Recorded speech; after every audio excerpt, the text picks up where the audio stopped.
Muito boa noite, sejam todos muito bem-vindos a mais uma live aqui no YouTube da Eu Me Banco Educação desta reta final CFP para o exame agora do dia 2 de julho. Nós estamos junto com vocês desde sábado, onde nós realizamos aqui no canal mesmo uma prova completa CFP. 140 questões resolvidas por mim e pelo Renan Carini em ordem assim como você terá na sua prova. Módulo 1, 54 questões, módulo 2, 26, 3, 4, 5 e 6, alternando 16, 14, 16, 14, a live ainda está disponível para você aqui neste mesmo canal. Então, se você quiser ter acesso a todas essas 140 questões, depois da live de hoje, você pode ir dar uma sequência aqui no nosso YouTube, nos conteúdos ao vivo e encontrar toda a prova completa. Além disso, nós temos também aqui já segunda, terça e quarta também com conteúdo CFP, agora focado em cada um dos módulos. Na segunda-feira eu entrei com 14 questões do módulo 1, esmiuçamos bastante toda a parte de códigos, então é muito importante para você que vai fazer a prova completa,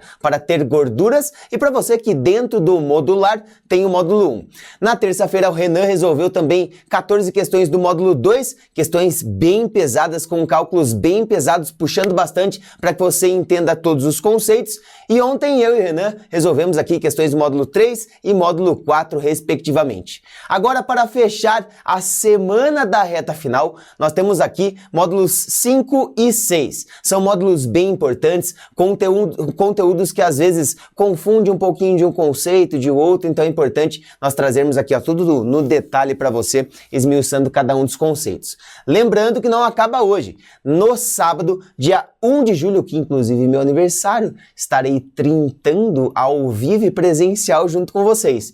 Nós vamos fazer aqui o pré-prova presencial e ao vivo da Eu Me Banco Educação. Presencial será na Avenida Paulista, aqui em São Paulo, na sede da Eu Me Banco Educação, 11º andar, onde nós temos o Embiloud para todas as nossas imersões. Se você ainda não garantiu a sua participação, manda mensagem no meu Instagram, no Instagram da Eu Me Banco, do Renan Carini, e garanta a sua participação aqui sábado presencialmente. Começando 8h30 com um coffee pra gente dar uma descontraída, conversar um pouquinho, e 9 horas da manhã começamos com muito conteúdo.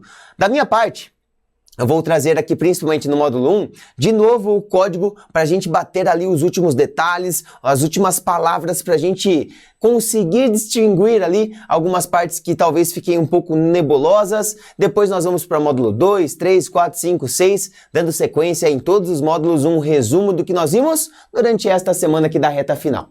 Certo? Então sejam bem-vindos para mais uma live. Vamos com tudo, começando então com o módulo 5.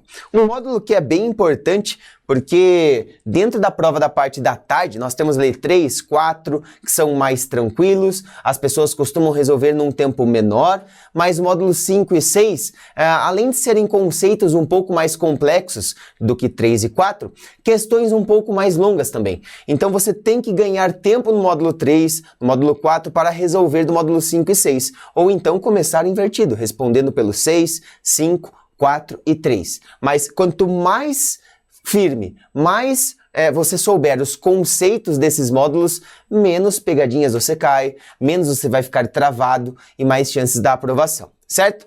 Bora então para a primeira questão aqui do módulo 1, que trata sobre tributos relevantes, né? Dentro da sua prova você tem ali imposto de renda, ITCMD e ITBI. São esses 3 impostos que você precisa saber a fundo, vários detalhes importantes. Do IPCA eu preciso saber do IPTU, do ITR, no máximo a parte da competência. A quem compete o IPVA, Estado, a quem compete IPTU, município, a quem compete imposto de importação, União. Competência, tudo bem, vale um pouco nós sabermos um pouco a mais de cada um dos tributos. Mas, a fundo, como é cobrado, quem é o contribuinte, todos os outros fatores, ITBI, ITCMD e imposto de renda. Aqui, nós vamos buscar o que está correto para ITBI. Então, analise as informações abaixo. 1. Tributo que é devido obrigatoriamente sobre o valor venal. A palavra-chave aqui desta afirmação número 1 é o obrigatoriamente, tá? Então nós já vamos detalhar sobre isso. Número 2, tributo de competência municipal E número 3, tributo onde o contribuinte só é conhecido através de variáveis. Como assim contribuinte através de variáveis? De 1, 2 e 3, a mais tranquila para a gente resolver logo de cara é a número 2, né? Número 2, tributo de competência municipal. Perfeito. Eu tenho que ITBI, aqui, pegar minha caneta, pronto. ITBI é municipal, assim como diz, e eu tenho que ITCMD é de competência estadual, compete ao estado, certo? Então, como eu tenho ITBI município, beleza, a número 2 está certa. Só que a número 2 estando certa não me ajuda muito porque eu tenho o número 2 na letra A, na B, na C e tenho na D, certo? Então eu preciso entender aqui sobre 1 e 3 nos pontos que nós marcamos aqui, obrigatoriamente e também conhecido através de variáveis. Bora esmiuçar um pouquinho sobre isso quando nós falamos de tributos relevantes. Tá. Eu tenho aqui o ITCMD, certo? ITCMD. Aqui tem que ficar muito claro, isso aqui já é obrigatório você saber, que nós estamos falando de transmissões gratuitas aqui, né? Gratuitas. Essa é a base, a base. Aí alguns outros detalhes nós vamos ver novamente aqui, mas isso é a base. ITCMD é cobrado sobre transmissões gratuitas, como assim? Transmissão gratuita. Eu quero doar um bem para você. Ou, dentro de um falecimento, existe a herança. Então, são transmissões gratuitas, doação e herança, certo? Causa morte, doação. Perfeito. Dentro do ITCMD, eu tenho algumas informações importantes aqui. A primeira, nós já vimos que compete ao Estado. Compete ao Estado. Só que, além disso, eu tenho que saber também sobre a base de cálculo. A base de cálculo do ITCMD sempre será o valor venal, sempre. Valor venal, eu posso chamar também de valor de mercado. Valor de mercado, quanto vale este bem a mercado, é o valor venal dele. Não importa o que aconteça, sempre a base de cálculo do ITCMD será o valor venal. Beleza? O outro ponto importante é o contribuinte. Quem é contribuinte no ITCMD? Aqui eu tenho causa-mortes e doação. Causa-morte, herança, né? Então, herança será o herdeiro. Herdeiro, beleza, não tem dúvida aqui. O herdeiro, quando ele recebe a herança, ele tem que pagar o ITCMD. Agora, na doação, eu tenho doador e donatário, certo? Doador, quem doa, donatário, quem recebe. Se eu seguir pela mesma lógica da herança, bom, quem está recebendo a herança paga o ITCMD, o herdeiro. Então, quem está recebendo a doação é quem paga o ITCMD, o donatário. Beleza. Só que aqui, quando eu falo de doação, eu posso ter variáveis. Ou seja, o donatário pode ser o contribuinte, donatário, quem recebe a doação, porém o doador também pode vir a ser contribuinte do ITCMD. Imagina a loucura, você doa o bem para alguém, você doa uma casa para alguém e você ainda tem que pagar ITCMD. Mas isso é possível a depender de onde está o bem. Em qual estado está o bem? Uma situação, eu tenho uma pessoa aqui, essa pessoa reside em São Paulo e ela está doando um imóvel que também está em São Paulo para uma pessoa que reside em outro estado. Aqui essa pessoa reside no Rio de Janeiro. Pronto. Doador São Paulo, imóvel São Paulo, o donatário é de outro estado. Olha só o raciocínio lógico. Se o donatário for contribuinte, como o ITCMD é estadual, o estado que vai receber o ITCMD é o Rio de Janeiro. Mas, na verdade, o bem está em São Paulo, o donatário está em São Paulo. Então, sempre neste caso, onde o bem está em outro estado do donatário, quem pagará, quem será contribuinte, será aqui o doador. Doador será o contribuinte. Caso aqui eu não tenha Rio de Janeiro e esta pessoa resida também em São Paulo, mesmo estado do bem, aí sim, aí quem paga será o donatário. Donatário. Pronto. Ou seja, perceba o quanto que o contribuinte, aqui, quando eu falo de ITCMD, ele depende de variáveis, assim como eu tenho na número 3. Perfeito? Tributo, onde o contribuinte só é conhecido através de variáveis. Eu estou falando aqui de ITCMD. A número 1. Tributo que é devido obrigatoriamente sobre o valor venal. Tá, eu acabei de ver que ITCMD, a base de cálculo obrigatoriamente será o valor venal. Mas e se no ITBI também for a mesma coisa? Aí complica, né? ITBI. Então, vamos ver aqui sobre o ITBI. Quando eu falo de ITBI, eu tenho transmissões o quê? Gratuitas também? Não, onerosas. Onerosas significa que envolve dinheiro. Eu estou vendendo algo para você. Você está vendendo algo para mim. Não existe doação aqui. Não é bonzinho. Eu vou doar um bem para você? Que eu compre. Vem aqui, compra, eu pago, você paga um valor, a gente faz um acordo aqui, mas você vai comprar. Eu não vou doar nada para você. Essa é a ideia. Então, quando eu falo de ITBI, eu tenho algumas outras características. Enquanto ITCMD compete ao Estado, ITBI compete ao município. Enquanto o ITCMD tem a base de cálculo cravada, aqui não. Lembra? ITCMD, valor venal obrigatoriamente. Aqui depende. Será sempre o maior entre os valores. Como assim o maior entre os valores? Bom, vamos pensar o seguinte. Eu comprei uma casa lá em Piracicaba e eu paguei nela, vou colocar um valor aqui, ó. Paguei 300 mil reais em uma casa em Piracicaba. Tá, só que no passar dos anos, eu fui, cara, modernizando essa casa. Eu coloquei aqui muitas coisas, eu investi muito nessa casa. O bairro também melhorou pra caramba. Antes não tinha passava nem ônibus.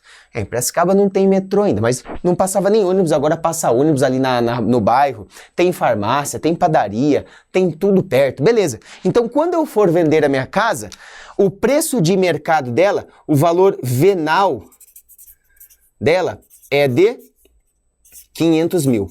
Pronto. Então valorizou em 200 mil a minha casa. Porém, quando eu vou vender, você nem sabe. Quem veio comprar a casa é um amigo meu lá de Piracicaba, o Matheus. O Matheus chegou para mim e falou, nossa, Bruno, me interessa por essa casa aqui. Você está vendendo ela por 500 mil, né? Quanto que você faz para mim? Bom, beleza, a gente viveu juntos ali no bairro e tal, um amigo meu, eu não vou vender por 500 mil para ele, eu paguei 300, hoje ela vale 500, bom, vamos fazer o seguinte, já que você é meu amigo, eu vou vender para você aqui por 400 mil. Beleza, já ajuda, né? Então eu queria 500 mil do mercado, mas, pô, como é amigo meu, eu considero ali que eu tenho um ganho de capital de 100 mil reais e vendo com um desconto para ele de também 100 mil reais, tá tudo certo. Aqui eu tenho preço de aquisição, ou seja, eu adquiri essa casa por 300, o valor venal dela é de 500 e o valor de transmissão é de 400 mil reais.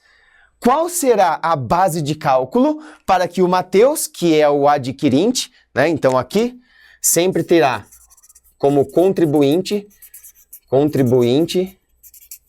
sempre será quem adquire, o adquirente, certo? Quem adquire o imóvel, quem está comprando o imóvel é que paga o ITBI, diferente do ITCMD. ITCMD tem variáveis, aqui ITBI não. Comprou o imóvel, paga o ITBI. Mas a base de cálculo será o maior entre os valores. O maior valor que eu tenho aqui é o valor venal. Então, nesse caso, o Matheus pagaria ITBI sobre o valor venal. Logo, eu vejo que a base de cálculo aqui, ela não é obrigatoriamente o valor venal. Ela é o valor venal, neste caso, por ser maior. Mas em outras situações poderia ser valor de transmissão ou até mesmo valor de adquirência, certo? Portanto, quando eu falo de tributo que é devido obrigatoriamente sobre o valor venal, eu estou falando também de ITCMD. Sobre ITBI, eu tenho somente a número 2 aqui, um tributo de competência municipal. Beleza? Bora para o número 2. João, seu cliente, passou em 3 informações, né? 4 informações, as informações abaixo. Primeiro, João vendeu um de seus 3 imóveis pelo preço de R$400 mil. Então essa é a primeira informação. Ele vendeu um de seus 3 imóveis pelo preço de 400 mil, arrematando um ganho de capital inferior a R$100 mil. Beleza. Recebeu em sua conta dos Estados Unidos R$32 mil, né, convertidos, ele recebeu em dólar, mas a conversão dava R$32 mil, referente a ganho de capital de uma ação americana. Recebeu lucro de uma debênture simples no valor de R$15 mil e obteve ganho no mercado não day trade, vulgo swing trade também, no valor de R$2 mil, com alienação total de R$22 mil, referente à única operação do mês. Aqui ele pergunta quais das operações serão isentas de imposto de renda. Aqui tem que tomar muito cuidado. Número 1. Eu tenho uma regra realmente de que quando pessoa física vende um imóvel abaixo de R$440 mil, ela está isenta de imposto de renda. Assim como eu tenho, olha, ele vendeu por um preço de R$400 mil. Então estaria isento de imposto de renda. Porém, o detalhe aqui é que para ter esta isenção, você tem que vender por R$440 mil, só que você só pode ter um único imóvel. Aqui ele está vendendo um de seus 3 imóveis, então não entra na regra. Aqui é número 1, ele não terá esta isenção de imposto de renda. 2. Recebeu em sua conta dos Estados Unidos R$32 mil convertidos. Aqui eu falo um pouco sobre a MP 1171, que ela foi... eu não lembro qual mês exato que foi lançado aqui por esse governo. Acho que fazem 2 meses, mas o certo é que esta parte da tributação de rendas no exterior, ela passa a vigorar somente em 2024. Então nós já temos uma nova tabela, porém, na sua prova ela não contará ainda, até porque só a partir de 2024 ela vai vigorar de fato, e ainda nós podemos ter algumas alterações na tabela. Então, ainda temos que... Deixa eu só colocar aqui que a número 1 está errada, e nós ainda temos que, quando você vende ações aqui no Brasil, BR, você vende ações abaixo de R$20 mil, somente com operações dentro do mesmo mês, abaixo de R$20 mil, você está isento. Mas quando você vende ações nos Estados Unidos, onde a conversão é abaixo de R$35 mil, também dentro do mesmo mês, você tem aqui a isenção, certo? Isso daqui vai mudar. Nós vamos ter uma outra tabela onde vamos desconsiderar esse fato aqui, mas só a partir de 2024. Então, ainda é válido dizer que você tem isenção aqui nesta operação. Ganho de capital com alienação abaixo de R$35 mil na conversão, você tem a isenção. 3. Recebeu lucro de uma debênture simples. Tá.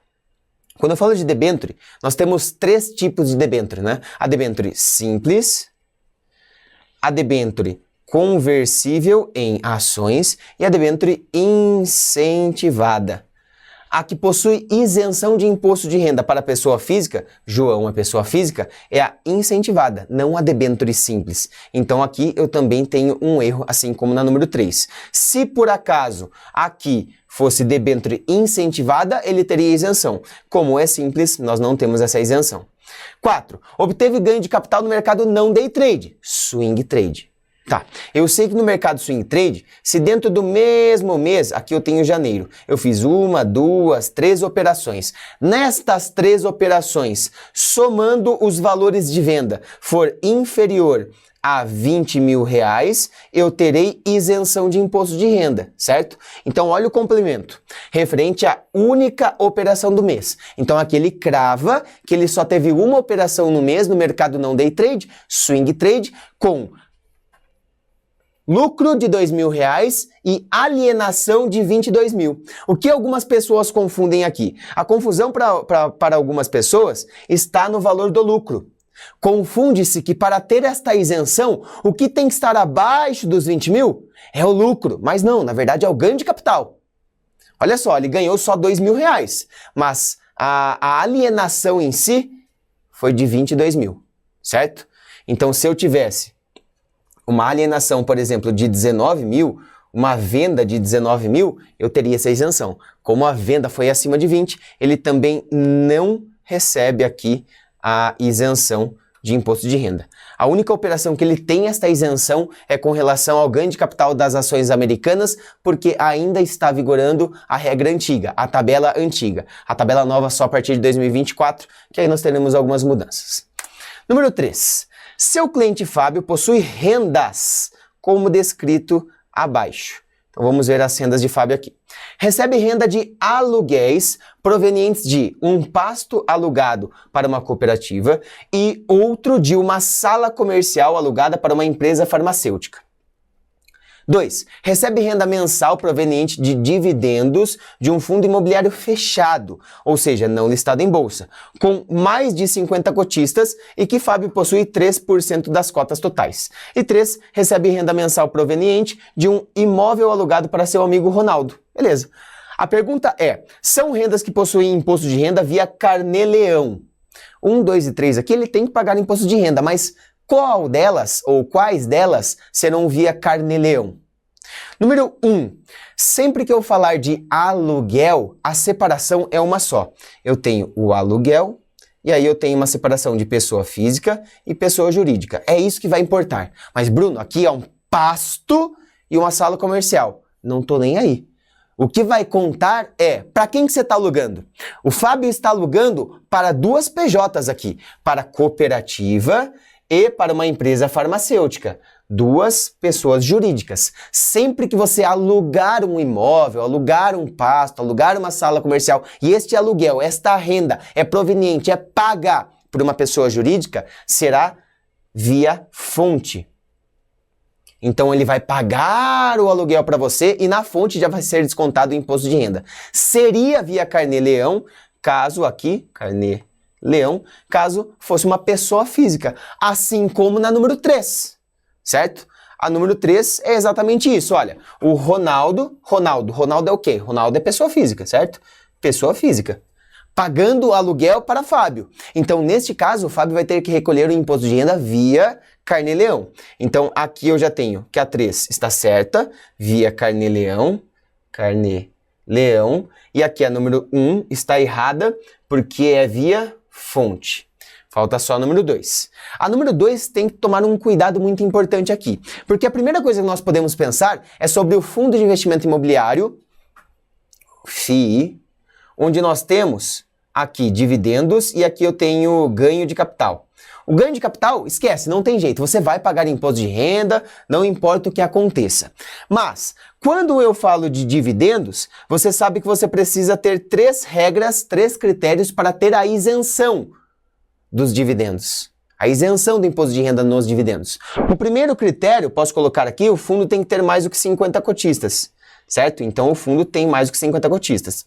O segundo critério, ter menos do que 10% das cotas. Ele tem menos do que 10% das cotas. O terceiro critério é o fundo ser listado em bolsa. E aqui o fundo não é listado em bolsa, é um fundo fechado.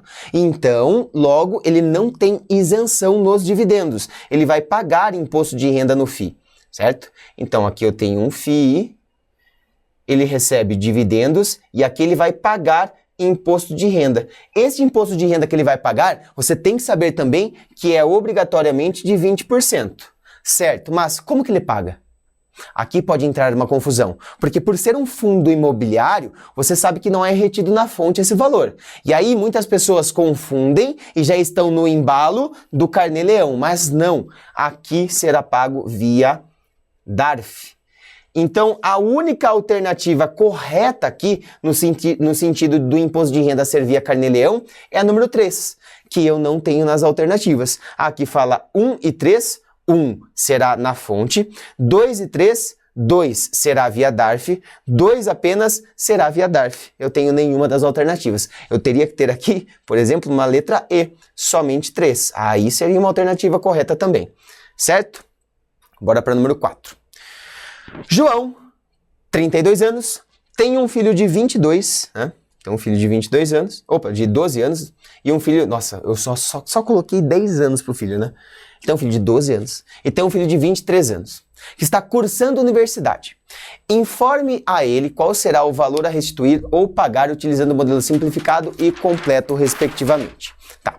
Então aqui, quando eu tenho que escolher qual é o melhor, qual modelo é o melhor para João, eu posso parar na base de cálculo, você já sabe isso. A maior base de cálculo, eu vou pagar maior imposto de renda. Aí eu posso até descartar. Mas nesse caso eu tenho que falar qual deles, quanto que ele vai restituir ou pagar em cada um deles. Então quando eu trago o modelo simplificado, eu costumo colocar aqui que você tem uma renda bruta anual, você vai ter deduções para chegar na base de cálculo. A partir da base de cálculo, você vai ter um imposto de renda, que é a alíquota que vai virar um valor em reais, porém você tem uma parcela a deduzir para respeitar todas as faixas e só então chegar no imposto de renda devido, certo? Renda bruta, deduções, base de cálculo e imposto de renda. Parcela a deduzir, imposto de renda devido. O valor que ele tem de renda bruta anual é de R$100 mil. R$100 mil. No modelo simplificado, eu não preciso ficar comprovando, olha só, Receita Federal, eu tenho aqui gastos com saúde, eu gasto com educação, eu gasto pra caramba, deduz aí pra mim. Não, eu não preciso fazer isso. Eu estou no modelo simplificado, onde a dedução é simplificada em 20%. É só você pegar 20% da renda bruta e deduzir, desde que não ultrapasse o valor limite de R$16.754,34. Bruno, mas e se você vai ter essa tabela na prova? Não importa qual delas vem, você vai ter essa tabela na prova, tá? Então você vai poder deduzir aqui o limite, porque 20% de 100 mil dá R$20 mil. Então você ultrapassa os 16. Aqui na dedução, eu vou colocar 16.754 com 34 centavos, que será aqui o valor limite. A subtração me dá a base de cálculo. Primeira vez que a gente usa HP, R$100 mil, 16.754,34 menos, eu tenho 83.245,66. Pronto. Aqui, para vocês verem junto comigo, 83.245,66. 245,66. Pronto. Qual será o imposto de renda? O imposto de renda para rendas acima de 55, 56 mil reais, como nós temos aqui, é de 27,5. Então eu volto e tributo este valor em 27,5%. Eu chego no valor de 22.892. 22.892,56 centavos. Porém, este é o valor de imposto de renda devido? Não. Na tabela progressiva de imposto de renda, eu tenho parcelas a deduzir para respeitar todas as faixas. A parcela a deduzir da última faixa é de 10.432,32 centavos. Então é só subtrair, né? Você subtrai para chegar aqui no resultado do imposto de renda devido. Eu já tenho na tela o valor do imposto de renda, vou subtrair em 10.432,32. Chego em 12.460,24. 12.460,24 centavos. Pronto. O que significa isso? Significa que o imposto de renda devido, o que ele tem que pagar, é este valor. Antes da gente chegar se ele tem que restituir ou pagar, bora para o outro lado aqui. O outro lado, eu vou ter o modelo completo. No modelo completo, eu não tenho uma simplificação tributária, né? Eu não tenho uma simplificação na dedução. Então eu vou usar as mesmas bases aqui, ó. Renda bruta, dedução, base de cálculo, imposto de renda, parcela a deduzir e imposto de renda devido. Pronto. Vou usar tudo a mesma coisa aqui e a gente vai fazer comparações. Beleza. Aqui e aqui. Pronto. Uma tabela. A renda bruta é a mesma, né? R$100 mil. Perfeito. Só que as deduções não são simplificadas. Eu tenho que encontrar aqui nas informações que ele me deu o que são deduções, o que não são deduções, tá? Então vamos começar pela tabela. Imposto anual retido na fonte é uma dedução? Não. Isso é o que eu vou comparar com o imposto de renda devido, tá? É a última coisa, o último passo. Ele pode deduzir até 12% da renda bruta aplicados em PGBL. Você sabe disso. 12% dos 100 mil dariam 12 mil reais aportados em PGBL. E aqui ele aportou 9 mil. Então ele vai poder deduzir o valor total do PGBL, 9 mil reais. Eu vou somar com a educação do filho 1. A educação do filho 1 foi de 2.900. Por que eu posso somar o valor todo? Porque a limitação de educação aqui ó, é de 3.561,50. Então eu consigo somar. Quando eu falo da educação do segundo filho, eu já começo a entrar aqui num ponto se ele é dependente ou não, porque o cara aqui já é um marmanja, né? Pô, eu 23 anos já não tinha tudo isso de barba, mas já tinha uma barba aqui, já trabalhava, tá? Mas quando nós falarmos de filhos que estão na universidade até 24 anos, ele é sim dependente. Então eu vou considerar sua educação e vou considerar também o valor por dependente aqui, que eu já vou chegar lá. Mas aqui, agora, eu posso sim somar o valor da educação do filho. Só que ele tem uma educação maior do que o superior. Então eu travo na limitação. Venho para cá, a limitação é de 3.561,50. Pronto. O que mais eu tenho? Eu tenho saúde. Saúde não tem limitação. 6.400. 6.400 mais, beleza.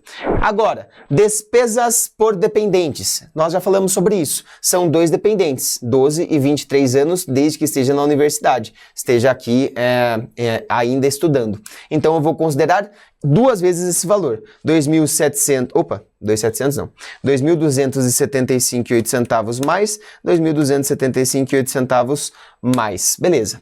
Última coisa que eu posso aqui deduzir é o recolhimento mensal de imposto de renda. O João, ele trabalha e todo mês desconta dele um valor de INSS. Eu falei de imposto de renda, né? Mas é de INSS. Não tem como ele chegar para a empresa e falar, ó, a partir do mês que vem você me paga sem INSS, eu não quero contribuir. Não tem como, isso é obrigatório. Então ele contribuiu com R$680.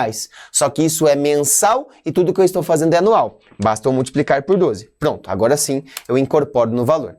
As deduções de João serão 34.571,66.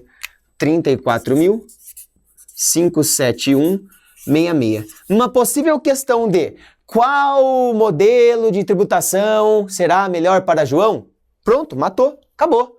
Não tem mais o que você fazer. Você tem renda bruta, deduções. Se a dedução aqui é maior, a minha base de cálculo vai ser menor. Se a minha base de cálculo vai ser menor, o meu imposto de renda vai ser menor. Mas aqui ele quer o valor exato e se você vai restituir ou pagar. Então basta eu subtrair esses valores aqui para encontrar a base de cálculo. Eu coloco 100 mil reais aqui na tela, inverto a posição em menos, pronto. 65.428,34. 65.428,34. Pronto. O imposto de renda será ainda de 27,5%, né? Então aqui, 27,5%, será de 17.992,79. 17.992,79. Porém, eu tenho uma parcela a deduzir que é a mesma aqui, né? Porque eu estou utilizando a última faixa de 27,5. 10.432,32. É só subtrair para chegar no imposto de renda devido. Para cá, 10.432,32 menos, eu tenho 7.560,47. 7.560,47. Então, olha só, o devido aqui do modelo completo é inferior em quase 5 mil reais, certo? Agora, a pergunta aqui me traz, vou sair da tela para que você possa ver junto comigo as respostas, tá? Traz se você vai pagar este valor no modelo simplificado, se você vai restituir este valor no modelo completo e assim por diante. Para saber se ele vai pagar ou restituir, o que eu considero? O que já foi retido na fonte. Agora sim eu uso esses 8.600. Porque, olha só, ele tem imposto de renda devido, tá? Ele precisa pagar. O que ele deve de imposto de renda é 12 mil, certo? 12.460.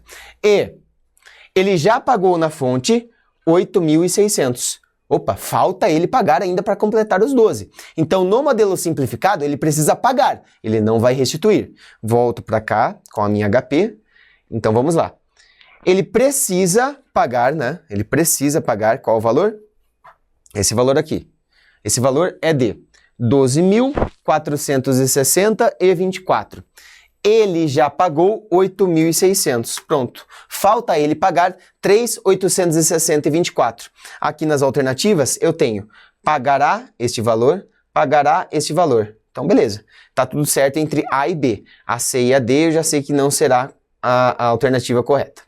Falta agora saber sobre o modelo completo. No modelo completo, ele precisa restituir ou pagar?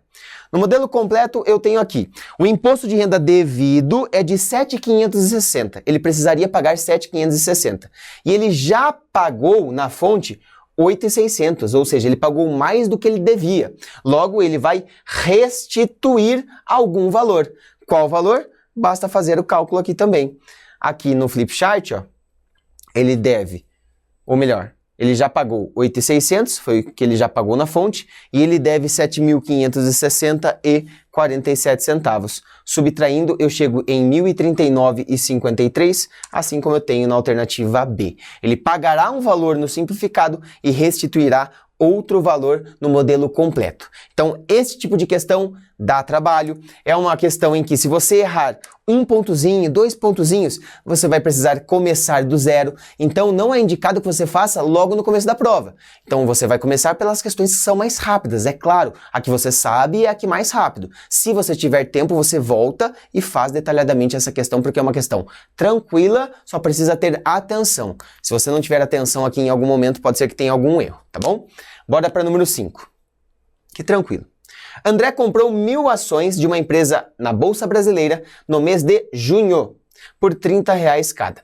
Após 2 meses, decidiu vender 50% das ações pelo preço de 35 por ação. O que nós podemos afirmar aqui?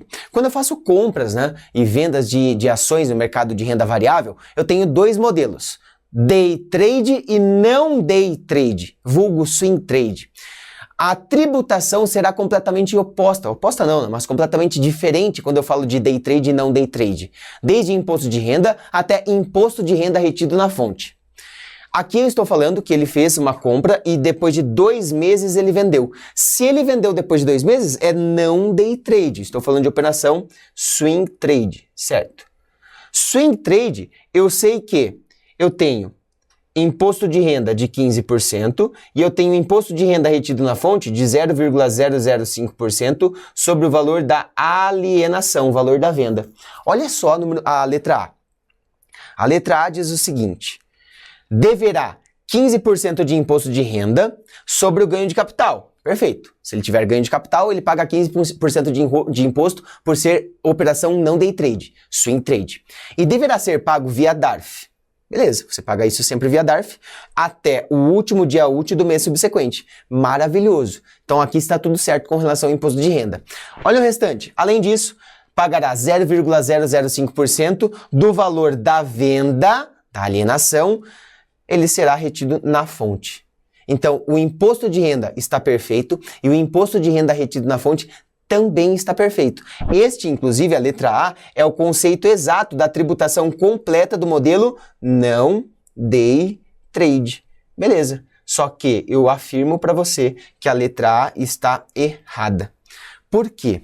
Olha só o que aconteceu aqui. O André, ele comprou 1.000 ações. 2 meses depois, ele vendeu ações. Só que ele não vendeu as 1.000 ações, ele vendeu 50% das ações totais. Ou seja, 50% das 1.000 ações, ele vendeu 500 ações. E ele vendeu 500 ações com valorização. Ele pagou R$30 cada, ele vendeu por 35. Então, vezes 35, o valor total da venda dele foi de R$17.500. Foi abaixo de R$20.000. Então, ele terá isenção de imposto de renda, assim como nós já vimos em questões anteriores. Alienações totais dentro do mesmo mês inferiores a R$20.000, temos isenção de renda no mercado não day trade, perfeito? Um detalhezinho pode fazer com que você erre essa questão, certo? Bora para 6. Sobre tributação, podemos afirmar que a poupança será isenta para pessoas físicas e para algumas pessoas jurídicas. Tá certo a número 1, né? Porque quando eu tenho poupança normalmente a gente até desconsidera, a gente descarta, nem pensa em poupança, porque nós não usamos poupança, nós queremos passar para os nossos clientes que eles não precisam utilizar a poupança, tem ativos financeiros que rentabilizam muito mais, também com muita segurança, também com liquidez, ele está perdendo dinheiro se ele deixa na poupança, e a gente esquece um pouquinho das características, mas está no edital, pode cair também alguma coisa sobre poupança. E poupança, quando eu falo de poupança para pessoa física, eu tenho sim esta isenção. de imposto de renda. Quando eu falo para a pessoa jurídica, não, eu vou pagar via tabela regressiva. Tabela regressiva. Porém, quando for uma poupança para pessoa jurídica, e esta pessoa jurídica, por exemplo, for uma igreja, esta igreja estará isenta de imposto de renda, mesmo sendo uma pessoa jurídica, ela não paga tributação via tabela regressiva. Isso, inclusive, é o princípio da imunidade. Ela tem uma imunidade ali, certo? Logo, eu tenho que a poupança será isenta para pessoas físicas e também para pessoas jurídicas. Certo. 2. Quando resgatados com o mesmo prazo, o CDB terá uma tributação maior que as debêntures simples, se aplicadas por pessoa física. Aqui é aquela pegadinha com relação ao que nós já tivemos. Quando eu falo de debêntures, eu tenho debêntures simples, conversíveis e incentivadas. Quais delas têm tributação de imposto de renda via tabela regressiva? As duas.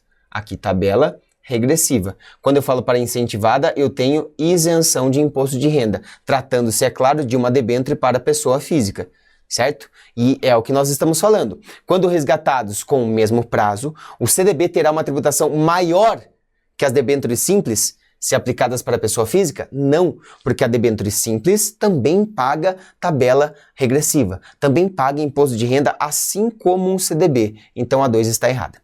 3. A tributação em fundos imobiliários será de 15% quando necessário, sempre que necessário. Errado também, né? Nós já vimos um pouco sobre isso. Quando eu falo de fundo de investimento imobiliário, eu tenho dois tipos de ganho. Eu tenho o ganho de capital e eu tenho os dividendos. Ganho de capital, tanto para pessoa física quanto para pessoa jurídica, tem tributação. E a tributação sempre será de 20%, é a regra. Nos dividendos, nós temos aquelas regras, os 3 critérios que nós já vimos aqui da isenção. Mas, caso, isso só para pessoa física, pessoa jurídica não importa, paga imposto de renda nos dividendos também. Mas caso a pessoa física não atinja os 3 critérios, como foi no caso do exercício anterior, nós temos também 20% de imposto de renda. Sempre que necessário tributar fundo imobiliário, 20% via DARF, morre o assunto. Certo? Somente a 1 está correta aqui. 7. Uma empresa está com dúvidas sobre modelos de tributação e imposto de renda pessoa jurídica. Para auxiliar, você informa aqui. Então aqui nós vamos entrar numa parte onde nós temos Simples Nacional, nós temos lucro presumido e temos lucro real, certo? Nas últimas provas, nas últimas 4, 5 provas, tivemos poucas questões sobre esse tema, mas ainda assim questões conceituais. Então questões de cálculo não tão cobradas, mas questões conceituais, assim como nós temos uma agora para falar sobre as 3. O modelo Simples Nacional simplifica e unifica a tributação através do DAS, Documento de Arrecadação do Simples Nacional. Perfeito. E poderá ser realizado por empresas MEI, ME, EPP e EMP, com faturamento até 78 milhões. Então, microempreendedor individual, microempreendedor, empresa de pequeno porte e empresa de médio porte até 78 milhões de reais. Está errado isso daqui. Quando eu falo de empresa de médio porte, elas não podem acessar o Simples Nacional. Obrigatoriamente, elas já precisam acessar lucro presumido ou, em alguns casos, que nós vamos chegar lá, lucro real. Só quem pode acessar o Simples Nacional são essas 3 primeiras aqui, certo? O modelo de lucro presumido simplifica a base tributária. É parecido com o que nós fizemos aqui no modelo simplificado da pessoa física. Lembra? Pessoa física, renda, 100 mil reais. Precisa deduzir algumas coisas aqui. O que eu vou deduzir? É o modelo simplificado. Simplifica a dedução em 20%. Aqui no lucro presumido é a mesma lógica. Bom, tenho ali um faturamento, tenho uma receita, preciso deduzir algumas coisas. Como que eu chego neste lucro tributável, nesse faturamento, nessa renda tributável? Eu chego através de uma presunção de lucro. Eu vou presumir que o que é tributável da empresa será de 32%. Ah, eu vou presumir que o tributável da empresa é 1,6%. Como que eu faço isso? De acordo com o setor. Então, o setor mais utilizado, o setor de serviços na sua prova, será de 32% de presunção. Mas existem outras faixas de presunção também, e quando for assim, muito provavelmente ele traz o valor, o percentual da alíquota que você precisa utilizar para a presunção, tá? É mais o conceito, como que você aplica isso que ele quer buscar. Então até aqui está tudo certo. Lucro presumido simplifica a base tributária através de uma presunção. A alíquota de presunção dependerá do ramo da atuação da empresa, como eu acabei de citar, onde será aplicado IRPJ, IRPJ adicional, CSLL, PIS e COFINS, exceto as MEI, microempreendedor individual. Todas as empresas podem escolher esse modelo. Então, quando eu falo de MEI, tá certo, tá? A MEI, microempreendedor individual, obrigatoriamente usa ali o DAS, o Simples Nacional, até por simplificação tributária.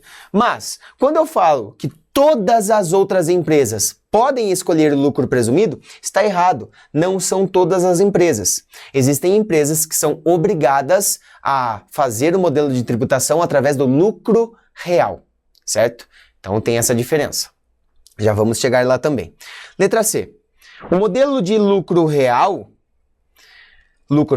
pede uma atuação contábil mais rigorosa e é obrigatório para empresas de médio e grande porte, além de instituições financeiras e empresas que possuem rendas provenientes no exterior.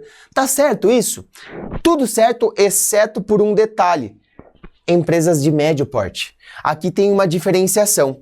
As empresas de médio porte, elas possuem faturamento no exercício entre 4,8 milhões de reais até 300 milhões de reais. Então tá dentro desse grande bolo? Médio porte. É considerada empresa de médio porte. Só que quando eu falo de empresa de médio porte, que fatura mais do que 78 milhões de reais, ela já é obrigada a ir para o lucro real. Ela não tem opção de escolha. Então, não são todas as empresas de médio porte que podem utilizar o lucro real. Ou melhor, que são obrigatórias a utilizar o lucro real. Somente as que são rendas superiores a 78 milhões, faturamentos superiores a 78 milhões. Isso anula a letra C. Na letra D, nós já sabemos que está certo, né? Porque é a única que restou aqui, né? Pelo amor de Deus. Mas vamos entender o porquê. Lucro presumido e lucro real possuem tributação de imposto de renda PJ de 15%. Então você vai chegar lá no valor tributável, seja no lucro presumido através da presunção de lucro, seja lucro real através de deduções, você chega e tributa em 15%. Além disso, você tem um adicional de 10%. Você vai cobrar adicionalmente 10% ao que exceder em 20 mil reais. Então vamos dizer que, bom, eu cheguei lá na minha base tributável e essa base tributável foi de 30 mil reais. E eu estou fazendo esta tributação na forma mensal. 30 mil reais mês. Excede os 20 mil mês. Então aquilo que exceder, ou seja, 10 mil, né? Eu posso ter 20 mil reais e eu tenho aqui 30 mil reais no mês de base tributável. Excede em 10 mil. Estes 10 mil serão cobrados de 10% adicionalmente. Essa é a teoria. Mas, se for no modelo trimestral, eu estou fazendo lucro presumido, lucro real, não importa qual seja, trimestralmente. E a minha base tributável foi de 60 mil reais. Aí eu estou dentro. Mas, se a minha base tributável for de, por exemplo, 80 mil reais, eu preciso pagar adicionalmente 10% de 20 mil reais. Por quê? Se mensal é 20 mil, trimestral é 20, 40, 60. 60 mil reais. E aí eu tenho também na base anual o mesmo percentual, certo? Então eu tenho que respeitar aqui os 10%. Além disso, haverá 0,65% de PIS e 3% de COFINS. Somados, a gente cobra normalmente esse percentual único, né? A gente fala sempre 3,65% de PIS e COFINS. Mas separados é isso aqui mesmo, para lucro presumido. Só que no lucro real é uma outra tributação de PIS e COFINS. Será de 1,65% para PIS e 7,6% para COFINS. Então aqui está o conceito exato da tributação, tanto no lucro real quanto para lucro presumido. Certo? Bora para a última questãozinha aqui, número 8. Essa é um pouquinho longa. Essa aqui a gente vai falar um pouco sobre a tributação no exterior. Aqui tem um ponto muito importante que a gente já mata essa questão, tá? Tem um ponto muito importante que nós matamos a questão. Aqui, ó, estou na questão 8. Questãozinha 8, última questão nossa hoje para depois vir o Renanzão com o módulo 6. Vocês preferem o módulo 5 ou 6, hein? Eu coloquei aqui esta enquete na prova completa e a maioria das pessoas tem mais dificuldades no módulo 5 do que no 6. Isso me surpreendeu. Talvez porque eu vejo mais o 5 e o Renan mais o 6, aí para mim qualquer coisa do 6 é, meu Deus do céu, Renan, que você vai matar todo mundo aqui, vai sobrar ninguém, né? Mas normalmente algumas pessoas que nos acompanham têm um pouco mais de dificuldade no 5. Tá. Vai colocando aqui, tá? Coloca aqui, eu gosto de saber. Número 8. Tributação no exterior. O que eu utilizo aqui? O ponto crucial aqui será a origem. A origem do recurso. Nós podemos ter duas origens. A origem do recurso pode ser reais e a origem do recurso pode ser em dólar. Como assim? Eu recebo renda mensal da Eu Me Banco Educação, em reais. Se eu quiser aplicar no exterior, eu pego os meus reais e transformo em dólar para mandar para os Estados Unidos. Nesta transformação, o que é a origem? Origem em reais, o meu dinheiro era real. Mas, se por acaso, bom, eu já tenho uma casa lá nos Estados Unidos, eu de vez em quando eu vou para lá, então eu já comprei uma casa lá em Miami, comprei uma casa lá para assistir os jogos da NBA do Miami Heat, beleza. Já tenho uma casa em Miami, nos Estados Unidos. Se eu vender aquela casa, eu vou receber em dólar. Ou seja, a origem, a casa no exterior já é valorizada em dólar. Então a minha origem seria aqui com o capital exterior. O que isso impacta? Quando eu tiver uma origem em reais, a origem em reais leva eu fazer a conversão o tempo todo. Ou seja, eu peguei reais e transformei em dólar. Isso vai impactar. Esta conversão de câmbio vai impactar na minha tributação. Quando eu tenho dólar como origem, eu só vou utilizar a PTAX, a cotação cambial, na venda. Só, mais nada. E é exatamente isso que eu vou mostrar aqui, porque nós temos exatamente o exemplo. Olha só, ele é um brasileiro, certo? Só que ele vendeu um imóvel lá nos Estados Unidos. Ele já tinha uma casa lá. Quando ele vendeu essa casa, a origem do recurso já era dólar. Então, nós estamos tratando do dólar como origem. Se eu estou tratando do dólar como origem, sempre que eu resolvo uma questão como essa, eu coloco valor de compra e valor de venda. Qual foi o valor de compra e o valor de venda dele? Valor de compra e valor de venda. O valor de compra foi de 1,5 milhão, né? Olha só, ele vendeu a casa dele por 1,5 milhão de dólares e depois ele comprou já 100 mil ações cotadas a 15 dólares cada. Logo, 1,5 milhão. Então eu tenho aqui a compra de USD 1,5 milhão. Perfeito. Qual foi o valor da venda? Ele vendeu as mesmas 100 ações por 18 dólares cada. Então, o USD também, 1,8 milhão. Você percebeu que eu não fiz cotação de nada até agora? Caramba, o Bruno tá falando só de USD, só de dólar, só de dólar. Eu tô aqui no Brasil, tô falando de tributação. Ele não tem que converter nada até este momento, não. Neste momento, como a origem será dólar e não será reais, eu só utilizo o valor que foi utilizado na compra e na venda em dólar mesmo. Para chegar no lucro, é claro, eu vou subtrair o valor da venda, alienação, ao valor da compra, aquisição. 1,8 milhão menos 1,5 milhão, eu tenho USD aqui, dólar, 300 mil. Pronto, 300 mil dólares. Deixa eu apagar esse 300 aqui que ficou ilegível. 300, pronto. 300 mil dólares. Agora sim faz sentido, porque imagina só, você tem que pagar uma tributação de imposto de renda para a Receita Federal e o seu lucro foi de 300 mil dólares. Como que você vai pegar um percentual, uma alíquota e tributar uma base de cálculo em dólar para pagar a Receita Federal? Não faz sentido isso. Então, o único momento em que você utiliza a cotação cambial é para pagar o tributo. E aí, você não pode se confundir. Nesta questão, ele vendeu as ações no dia 5/3, certo? 5/3. Mas ele não repatriou os recursos. Em algumas outras questões, você terá assim, olha, o Bruno ele vendeu as ações no dia 5/3. Aí entrou na conta dele lá dos Estados Unidos, só que ficou um tempo. Ele só trouxe os recursos para o Brasil no dia 10/3, 5 dias depois. Então, qual cotação que você vai utilizar? Sempre no dia da venda. Esquece a data de repatriação, tá? Então, esses 300 mil dólares, eu vou colocar aqui na HP, 300 mil dólares, e eu vou converter na base do dia 5/3 da Petax, que é de 5,3. Se eu tenho reais, quero transformar em dólar, eu divido. Se eu tenho dólar, quero transformar em reais, eu multiplico. A minha base de cálculo será de R$1.509.000. Agora eu tenho condições de tributar para pagar a Receita Federal. Quanto que eu tributo? Qual será a alíquota? Aquela mesma conversa que eu já tive com vocês na questão anterior. Até o momento, para a sua prova, nós vamos continuar utilizando aquela tabela fora da Bolsa de Valores, onde nós vamos ter uma tributação de 15% para ganhos de capital até 5 milhões de reais. Nós tivemos a MP 1171 que passa a vigorar só em 2024. Então esquece ela, vamos manter aqui os 15%.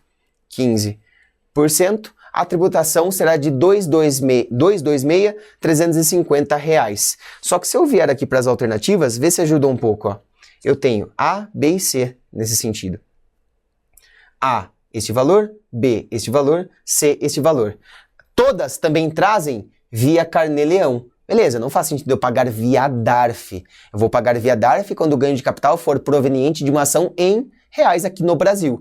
Quando eu tiver toda essa conversão por conta da ação ser dos Estados Unidos, ser estrangeira, eu recolho via Carnê-Leão. Então está tudo igual. A diferença aqui está no CBE, Capitais Brasileiros no Exterior.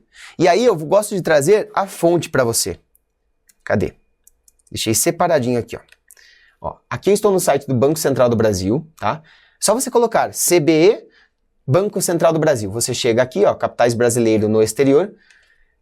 Você vem na primeira, que é a obrigatoriedade da declaração, e aqui na número 5 eu tenho quem está obrigado a fazer esta declaração.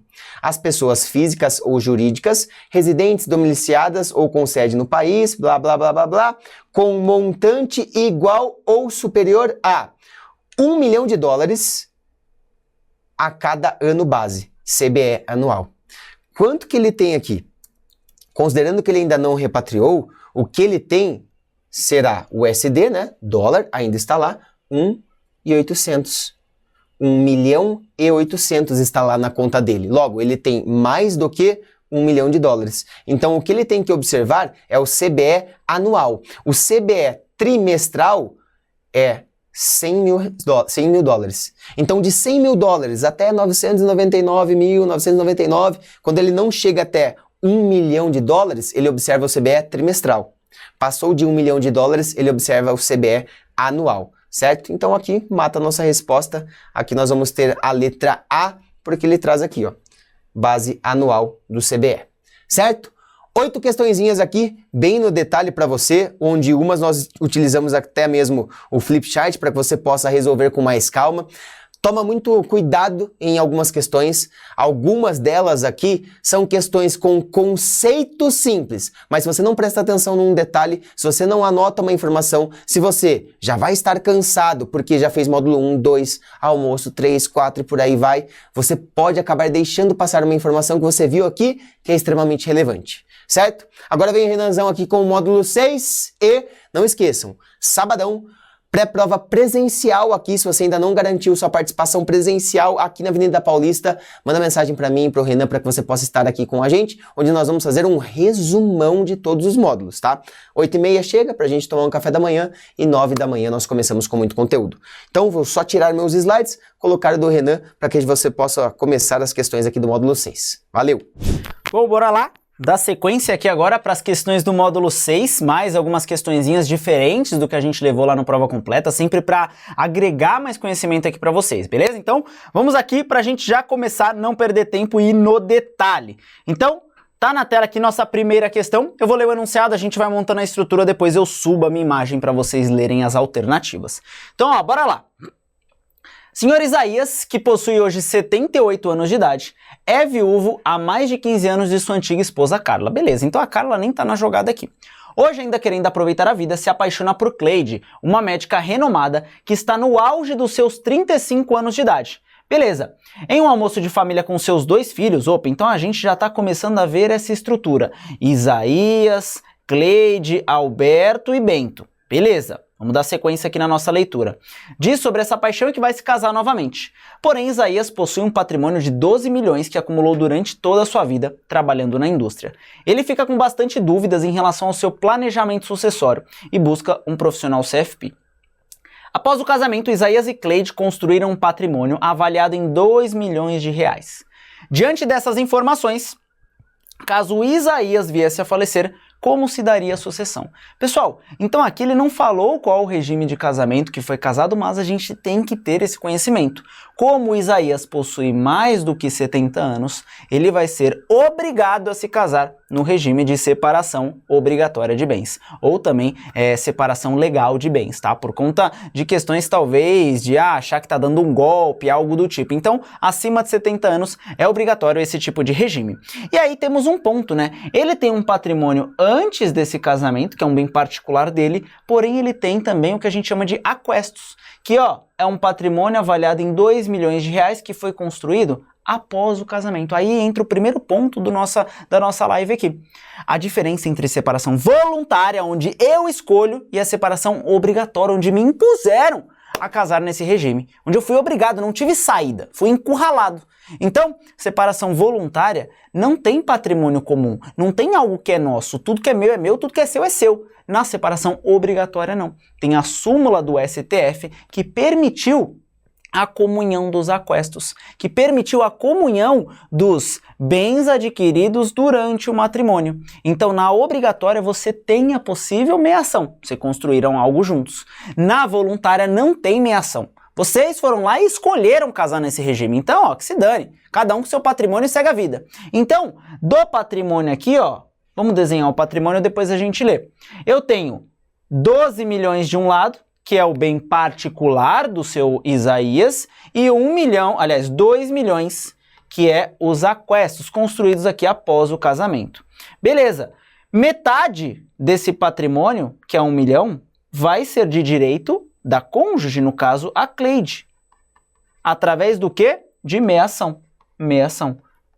Renan, mas tem meação? Tem. Na obrigatória tem por conta desses aquestos, que é a súmula do STF. Na voluntária não, tá bom? Então, beleza. Sobrou aqui o restante do patrimônio. E aí? Será que a Cleide vai participar de mais um pedacinho da herança? Além do que ela recebeu da meação, ela vai ainda participar? Aí que a gente entra nas linhas de sucessão. Ó, deixa eu colocar aqui para vocês. A primeira linha de sucessão, né? Lembra que ó, o Isaías tem 2 filhos, o Alberto e o Bento. E a nossa primeira linha de sucessão, eu vou ter justamente falando isso. Descendentes mais cônjuge. Nesse caso, o cônjuge ele tem umas exceções. Então, exceções quando? Quando for comunhão universal de bens, separação total obrigatória, ou quando for comunhão parcial de bens, sem bens particulares. Essas são as 3 exceções no qual o cônjuge, quando está brigando com os filhos, que lembra que essa é a primeira linha sucessória, os filhos estão sempre aqui no primeiro ponto, mais o cônjuge, só que o cônjuge, nessas ocasiões, em disputa com o filho, não vai participar, lembra que isso são exceções. Então, a gente tem o Alberto, que é o filho do Isaías, e o Bento.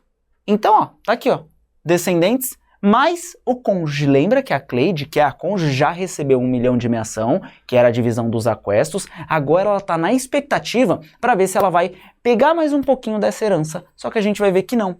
Por quê? O cônjuge não participa com os filhos quando for comunhão universal, que não é o nosso caso, quando for separação obrigatória, que é o nosso caso. Então, como eles estão casados nesse regime, o cônjuge não vai participar da herança junto com os filhos. Então, todo o restante do dinheiro do Isaías vai ficar para os 2 filhos. Beleza? Então, vamos ver as alternativas aqui, ó. Deixa eu subir aqui. Cleide receberá 1 milhão como meação, beleza? Mais 4 milhões? Não, mais nada. O direito dela é só a meação desses aquestos. O resto é tudo para os filhos. Cleide receberá apenas 1 milhão de herança? Não, não é herança, é meação. Cleide receberá 2 milhões? Não, só 1 milhão.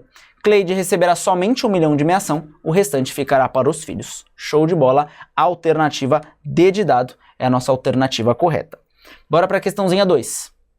Questãozinha 2 é aquela pegada Fundação Carlos Chagas com os nomezinhos chatos que a gente tem que fazer mais uma leitura aguçada, né, do português do que de fato a questão ser difícil. Ó, Ministério Público, Fundação Carlos Chagas. Deixa eu aumentar um pouquinho esse ar aqui que tá gelado. Na sucessão legítima, o direito de representação dá-se. Então a gente tem que dar uma olhada aqui. Dá para fazer por eliminação que é mais rápido, mas a gente vai ver com calma. Ó, direito de representação, ele pode ser feito tanto na linha ascendente quanto na colateral. Aliás, na linha descendente. Na ascendente não pode, a gente já vai ver o porquê. Então, direito de representação é na linha descendente ou na linha colateral, que também pode ser chamada de linha transversal. Na ascendente não pode. Pô, imagina aqui, ó. Imagina que eu tenho aqui uma estrutura familiar, onde tem aqui o Renan, o pai do Renan vivo, a avó do Renan vivo, e aqui eu tenho o filho. Filho e neto. Se esse camarada morrer aqui, eu posso vir representar, ou seja, o netinho pode representar. Isso é linha descendente. Agora, se o meu pai está vivo, aliás, se o meu pai é pré-morto, é falecido, a minha avó não pode vir representar. Porque, pô, minha avó tá, sei lá, com 90 anos. O que vai vir representar para depois essa herança de... Depois não vai nem conseguir durar um certo tempo. Então a minha avó tá mais para lá do que para cá. Agora o netinho não. O netinho é muito mais jovem. Ele tem ali toda a vida pela frente para usufruir dessa herança. Então não temos direito de representação para a linha ascendente, só para descendente. Então a gente já com essa informação elimina a B, que está falando que vai... Dá-se o direito de representação na descendente e na ascendente, não. Na ascendente, não. E aqui ele fala apenas na linha reta descendente. Opa, apenas nessa? Vamos ver a A. Olha a A, porque a A ele me fala que tem outros pontos, que é a linha transversal, a linha colateral, e a gente vai ver que também pode.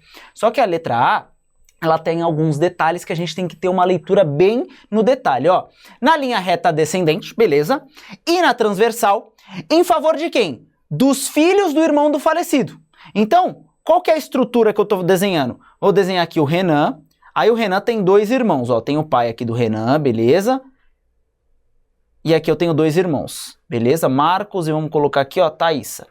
O Marcos tem um filhinho, F1. Beleza, essa é a estrutura. Então o M e o T são os meus irmãos. Vamos supor que eu sou o falecido, o Renan é o falecido. Tá falando que vai ter direito de representação na linha transversal em favor dos filhos de irmãos do falecido. Então esse F1 é filho do irmão do falecido. Filho do M, que é irmão do Renan. Beleza. Quando com irmãos destes concorrerem. Quando com irmãos de quem? Deste camarada, do falecido. Esse aqui é o deste, ó. Deste é o falecido.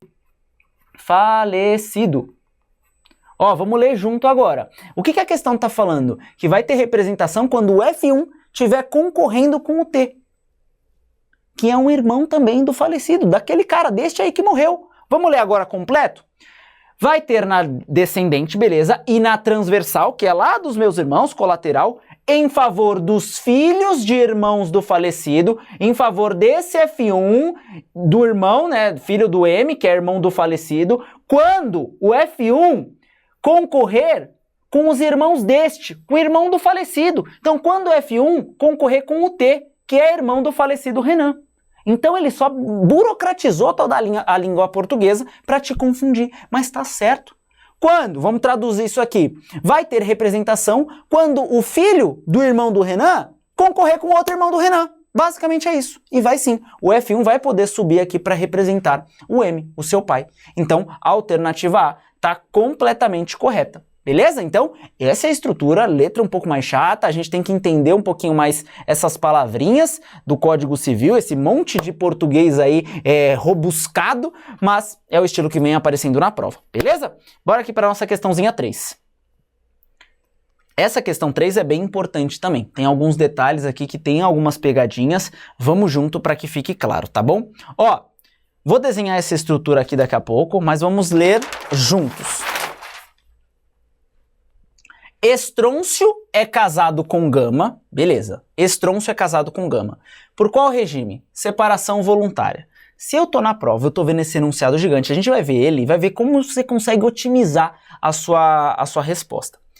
Juntos possuem lindos filhos, Teta, Potássio e Cloreto. Beleza, 3 filhos desse casal, Estrôncio e Gama. Sabendo que os pais de Estrôncio estão vivos, que é o senhor Nióbio e a senhora Alfa, então tem aqui o Nióbio e a Alfa, só pra gente meio que fazer um esboço. E que Gama é filha única de Pitágoras e Judite, então temos Pitágoras e Judite na jogada. Em relação aos bens do casal, Gama acumulou um patrimônio de 5 milhões durante o casamento, e 5 milhões já possuía antes de conhecer Estrôncio. Como o regime é voluntário, não tem antes, não tem depois, é tudo bem da Gama, tudo bem particular dela. Sabendo que Cloreto, né, lembra que Cloreto é um dos filhos desse casal, do Estrôncio e da Gama, possui um filho chamado Beta, como ficaria a sucessão de Gama, caso Gama viesse a falecer? Então, só vou desenhar aqui para vocês, para a gente depois olhar com calma as alternativas. Eu tenho Estrôncio casado com Gama. Os pais do Estrôncio estão vivos, que é aqui o Nióbio e a Alfa, Nióbio e Alfa. Os pais da Gama também estão vivos, que é Pitágoras e Judite. Eles têm 3 filhos juntos, que são Teta, Potássio e Cloreto, beleza? Que é uma mistura de família grega com família da tabela periódica. E aqui ele me diz que também tem o Cloreto um filho chamado Beta. Beleza? Qual que é a alternativa? Agora a gente vai entender um pouco dessa estrutura. Ele falou que a Gama veio a falecer. A alternativa A e a alternativa D vai mais direto ao ponto. A B e a C tem algum caso. Ó, caso aconteça isso, é tal coisa. Caso aconteça isso, é tal coisa. Então, vamos ler primeiro a A. Estrôncio receberia... Ih, aqui já está errado, ó. Ó lá. Ó lá como a gente já consegue eliminar. Você nem precisava montar toda essa estrutura para saber que a A está fora, só por conta do regime. Separação voluntária não tem meação, então o Estrôncio não vai receber meação coisa nenhuma, está fora. Olha D. Toda a herança de Gama seria dividida entre os filhos de casal, entre os filhos do casal, né? Então toda a herança dela vai vir para os filhos? O Estrôncio não vai ter direito a nada? Lembra da primeira linha sucessória? Primeira linha sucessória é descendentes mais cônjuge, exceto, né? Exceto se for alguns regimes, comunhão universal, separação total obrigatória ou comunhão parcial de bens, sem bens particulares. O cônjuge, ele vai participar então com os filhos, desde que não esteja casado com nenhum desse regime, e nenhum desses regimes. A gente viu que é separação voluntária de bens. É esse? Não. É esse? Não. É esse? Não. Então, o cônjuge vai participar dessa herança também com os filhos. Não vai ser tudo para os 3. Vai ser também dividido entre o cônjuge sobrevivente e o Estrôncio, tá bom? Então a D tá fora também. A A tá fora e a D tá fora. Vamos ver a B de bola. Caso Teta, Potássio e Cloreto renunciassem, a herança seria dividida entre Estrôncio, que é o cônjuge sobrevivente, e os pais de Gama, Judite e Pitágoras. Então, o que ele me falou aqui? Caso esses 3, que são os filhos, renunciassem, a herança seria dividida entre Estrôncio e os pais de Gama, Pitágoras e Judite. A C, ele faz uma mudança. Vamos ver a C, porque a B e a C são bem complementares. Então a B é a que a gente acabou de ver. Caso Teta, Potássio e Cloreto renunciassem, ou seja, os 3 filhos do casal, não estou falando de descendentes, porque descendentes tem o Beta aqui também, que é o filhinho, que é o neto.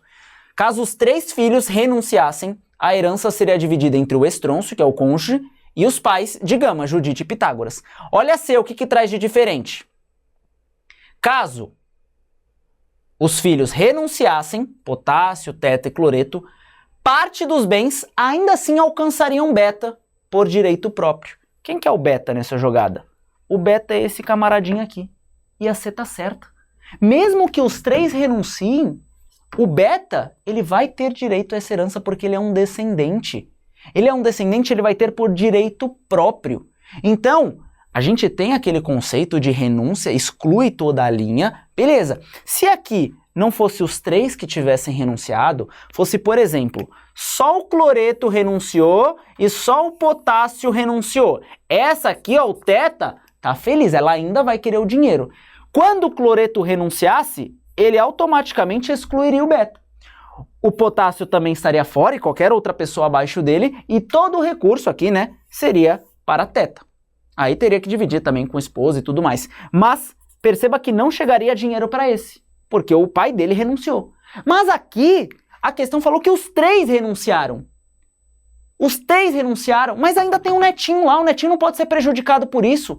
Se todos os filhos saíram da jogada, por direito próprio, que é da linha descendente, o beta vai ter direito a uma parte dessa herança. Lógico, vai ter que ter ali uma parte também para o cônjuge sobrevivente, mas o ponto é, não é porque todos esses renunciaram que o dinheiro vai vir para esse, para esse, para esse, e o neto aqui fica jogado lá. Não, ele tem direito próprio. Os descendentes estão na primeira linha sucessória. E aí tem aquele exemplo que eu falei. Se não fosse todos que renunciassem, fosse esse e esse, beleza, aí não vai para esse, porque ainda tem um descendente na jogada. Se esses dois renunciaram, vai para esse. Mas se os três renunciaram, vai para o descendente mais próximo, que é o beta. Tá bom? Então, a alternativa correta não é por representação, é por direito próprio. Então, todos renunciaram, mas sobrou um descendente que vai sim ter direito a esse recurso, porque ele é o único descendente que sobrou, ainda que todos tenham renunciado, principalmente seu pai. Tá bom? Então, a alternativa correta aqui é a C. Questãozinha ali, bem no detalhe, para a gente relembrar de alguns conceitos importantes. Vamos para 4? Bora lá, questão 4. Kleber possui um relacionamento de convivência pública com Bruno há 7 anos, com intenção de constituir família, contínua e duradoura. Então, estamos falando de uma união estável. Porém, nunca formalizaram a união. O Kleber, presta atenção nessa frase, antes de conhecer Bruno, adotou um filho porque sempre quis ser pai. Então, o Kleber tem um filho e lembra-se, para fins de Código Civil, filho adotivo tem os mesmos direitos de um filho biológico. Bruno nunca demonstrou problemas com o menino e o amava bastante também.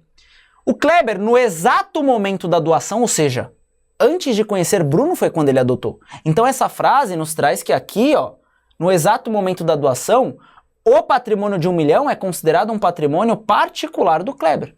Porque no momento da doação, ele ainda não tinha conhecido Bruno. Foi antes de conhecer Bruno que ele adotou. Então vamos caçando essas diquinhas aqui. E durante os 7 anos da relação, acumularam 6 milhões. Esses 6 milhões, bem particular. Bem particular, porque, aliás, bem comum, né? Bem comum. Bem particular foi os 1 milhão antes de conhecer Bruno. Então, a gente está falando bem particular e bem comum porque a união estável a gente considera como se fosse ali uma comunhão parcial de bens. É o regime legal hoje, né? Depois de 1977. Então, como eles não falaram qual foi o regime, a gente adota comunhão parcial. E a união estável tem todas as mesmas características do matrimônio. Infelizmente, em uma viagem a trabalho, Kleber acabou falecendo. Como ficaria a sucessão? Então, pessoal, a gente está falando de um patrimônio aqui, ó, onde metade, aqui, ó, 1 milhão é bem particular, e a outra metade, 6 milhões, é bem comum. E aí? Eu estou falando de comunhão parcial de bens, então eu vou ter meação desse dinheiro. O Bruno, que é o cônjuge sobrevivente, vai levar metade, que é a meação. Levou a meação. Agora, eu vou dar uma olhada na herança, que é esse pedacinho que sobrou.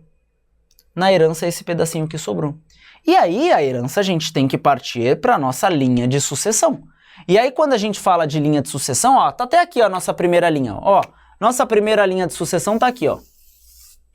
Que é os descendentes. E o Kleber tem descendente? Tem. Aquele que foi adotado. Então, o Bruno recebeu a parte dele de meação, aí a gente precisa ver se o Bruno ainda vai ter direito a mais alguma coisa. Ou não, Bruno, o seu é só a meação e toca a sua vida aí. Mas o Bruno, ele ainda pode ter um direito, porque olha, na primeira linha, que é quando tem descendentes, eu tenho descendentes mais cônjuge, ou seja, o Bruno aqui. Só que tem algumas exceções. Quais são elas? Exceções. Se for regime de comunhão universal de bens. É esse regime? Não. Então o Bruno está aqui na expectativa. Não é comunhão universal, então eu ainda posso participar da herança. É separação total obrigatória? Não, não é não. O Bruno tá louco falando que não é, porque não é de fato, né? Então ele ainda tá participando, ele não tá se enquadrando nessas exceções. E por fim, o último regime, ele tá falando que é comunhão parcial de bens, é esse regime, só que aqui tem esse detalhe, né? Sem bens particulares. E no nosso caso tem bem particular. Lembra que o Kleber tem 1 milhão antes de conhecer Bruno? Então também não se enquadra nesse. Esse último é só se fosse comunhão parcial de bens, onde não tivesse nenhum bem particular, mas no nosso caso tem. O Kleber deixou 1 milhão de reais antes de conhecer Bruno. Então o Bruno, além de receber os 3 milhões de meação, vai participar da herança com os filhos. Beleza? Essa é o principal raciocínio da nossa questão. Vamos ler aqui então as alternativas? Bruno terá direito à meação? Sim. O restante vai ser por filho? Não. O Bruno ainda vai dar uma abocanhadinha. B. O filho adotivo de Kleber não terá direito à herança? Vai ter sim. Filho adotivo tem os mesmos direitos do que um filho biológico. O Bruno terá direito à meação e ainda participará da herança junto com o filho. É o que a gente acabou de ver. Como o Bruno não entrou em nenhuma dessas exceções, a primeira linha sucessória diz descendentes mais cônjuge. Então o Bruno vai participar sim. E a D fala, Bruno não terá direito a nada? Pô, tem sim, né? Tem direito à meação e além disso tem mais um pouquinho. Beleza? Então mais uma questão importante para a gente focar nas ordens de sucessão e entender muito bem os regimes. Questão 5, uma questão um pouco mais rápida, né? A gente viu questões bem parrudas, né? Ou seja, aquela questão do estronço, uma questão longa com muitos nomes que a gente tem que fazer várias análises. A questão da Fundação Carlos Chagas na linha transversal, quando os filhos do irmão e deste concorrerem. Meu Deus, calma, eu tenho que parar, analisar e entender. Essa é um pouquinho mais rápida. Sobre planejamento sucessório, considere as seguintes afirmativas. E ele quer o que está correto. 1. Independentemente do regime de casamento, qualquer que seja o regime, não é preciso autorização do cônjuge para alienar bens imóveis. Está errado. Não é independente de qualquer regime. É só no separação voluntária e no participação dos aquestos. Comunhão universal, comunhão parcial, tem que pedir ali a autorização do cônjuge. Então isso aqui está fora. Não posso colocar todos os regimes no mesmo bolo. 2. Pessoas casadas sobre o regime de separação total ou participação final nos aquestos podem administrar e alienar livremente seu patrimônio sem autorização do cônjuge. Aí sim, separação voluntária de bens ou participação final nos aquestos, eu tenho essa liberdade. Separação voluntária, tudo que é meu, eu faço o que eu quiser. Tudo que é seu, você faz o que você quiser. Participação final nos aquestos, também. É meio que uma mescla. Esse regime é uma mescla de separação voluntária mais comunhão parcial de bens. Porque durante o casamento é separação voluntária, cada um tem a sua própria autonomia. Aí quando vem ali acontecer determinado falecimento, aí atua como se fosse comunhão parcial, porque o nome diz participação final, quando alguém morrer, nos aquestos, que é os bens construídos durante o matrimônio. Mas durante, cada um faz o que quiser, posso vender sem ali a autorização do outro cônjuge, tá bom? Então a 2 está correta. Vamos ver a 3. Pessoas casadas sobre o regime de comunhão parcial necessitam de autorização do cônjuge para alienar? Sim, a gente viu. Comunhão parcial, comunhão universal precisa. Os únicos que não precisam são os da alternativa 2. Então, a alternativa 2 e 3 estão corretas. Questãozinha um pouquinho mais tranquila aqui pra gente. Mais de boa mesmo. A gente vai ter na prova esse equilíbrio. A gente vai ter ali a questão de algumas mais densas, outras um pouco mais calmas. O ponto é, módulo 3 e módulo 4, você vai precisar fazer uma gordura para ganhar mais tempo para essas questões, tanto do módulo 5 que o Brunão fez, quanto agora do módulo 6, que são um pouquinho mais longas. Bora aqui para nossa questão 7. Sobre os termos de um contrato de trust, está correto o que se afirma em. Então, também, que bem rápida, direta ao ponto, só para a gente entender alguns conceitos aqui. Ó, trust é de confiança. I trust you, eu confio em você. Então, trust é diferente de trustee. Muito cuidado com isso, que a prova pode trazer alguma pegadinha. Trust é uma relação de confiança onde eu tenho alguns participantes. Quem são eles? Settlor, protector e trustee. Quem são esses caras agora de fato na operação? Eu tenho o camarada, que eu vou chamar ele de settlor. Settlor. Set do inglês vem de arrumar, de deixar tudo no jeito. Então o settlor é essa pessoa que vai iniciar esse contrato. É quem vai transferir as suas propriedades, os seus bens, para uma pessoa jurídica. Para uma pessoa jurídica. Essa pessoa jurídica vai guardar esses bens e vai fazer tudo de acordo com o que esse cara mandar. Esse cara aqui transfere carro, transfere todas as propriedades, bens imóveis, tudo para essa pessoa jurídica e escreve uma cartinha. Escreve uma cartinha que a gente chama, ó, essa cartinha aqui a gente chama de Letter of Wishes, a carta de desejos. Então, ó, eu tô transferindo essa propriedade, essa outra, e eu quero que quando a minha filha fizer 18 anos, essa propriedade seja transferida para o nome dela. Quando o meu filho completar 25 anos, esse vai para ele. Então, é uma carta de desejos que a pessoa jurídica, que a gente chama de trustee, vai obedecer, vai ficar em cargo de toda essa operação. E tudo isso que a gente está montando aqui, esse é o contrato de trust, onde eu tenho esses participantes. O settlor, que amarra tudo isso, ele envia todas as propriedades, transfere todas essas propriedades para a trustee, essa pessoa jurídica. E tem alguém de olho nessa operação? Tem o protetor, que a gente chama de protector, que é quem auxilia na fiscalização da trustee. Ele vai ficar de olho nessa daqui, ó, ele tá aqui de olho, cadê aqui, ó? Ele tá aqui de olho. Ih, fiz um cara meio vesgo aqui, não era pra fazer desse jeito. Deixa eu fazer aqui, ó, vamos ver se vai ficar melhor agora. É o protector que tá aqui, ó. Vamos fazer desse lado aqui, ó. Bom, tá agora sim. Ele tá dando uma bisoiada na trustee pra ver se ela tá fazendo tudo certinho. Se tá seguindo a carta de desejos que foi feita pelo settlor.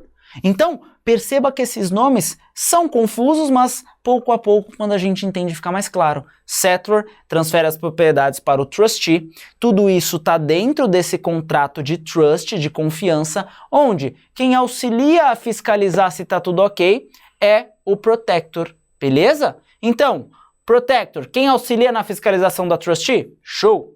Settlor, quem transfere os bens? Show! Trustee, pessoa jurídica que envia as propriedades dos bens? Não é quem envia, é quem recebe.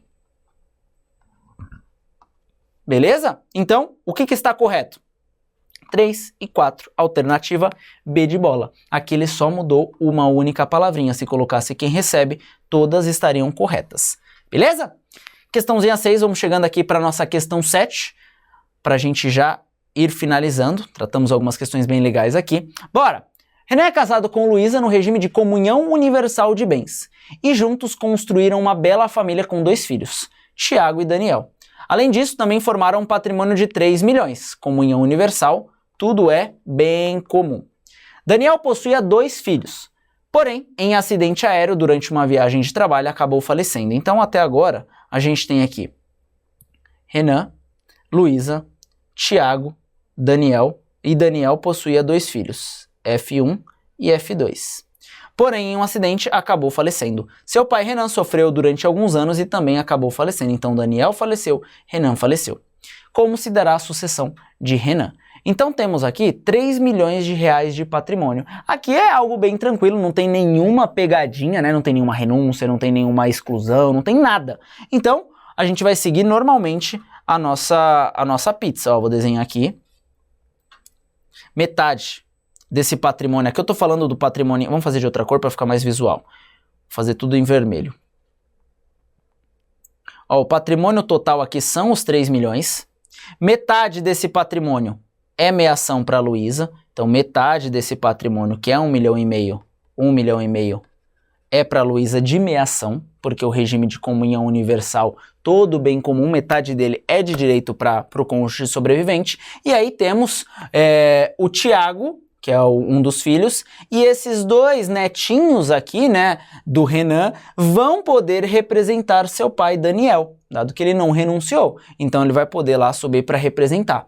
Então, vamos ver agora como vai ficar o restante da herança. Sobrou aqui, ó, mais 1 milhão e meio.